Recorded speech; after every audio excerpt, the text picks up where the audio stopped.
the gold sponge is going to melt, and we're going to pour out a pure gold bar. Now we're going to put this crucible in the furnace.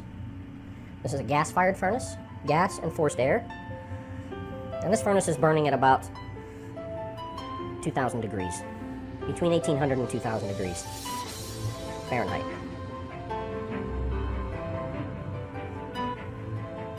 Now this is going to take probably about 15 minutes for that to become completely molten and ready to pour. So this is our gold bar getting ready to be poured. Jesse has opened up the furnace.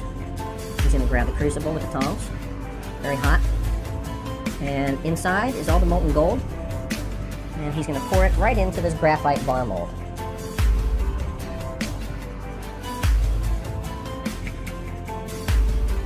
And there we have a red hot, pure gold bar. We're going to let it cool for a second, and we're going to tip it out of the bar mold.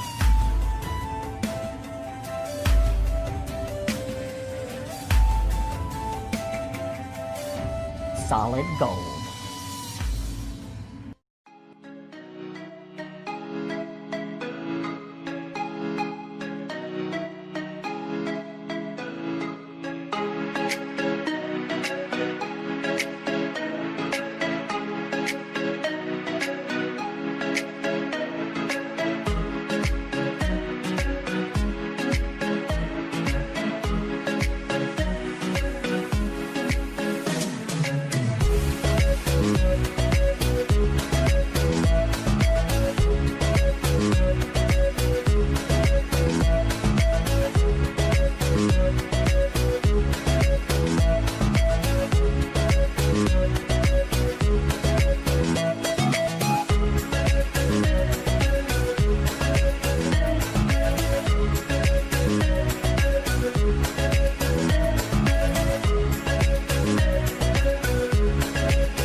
Mm-hmm.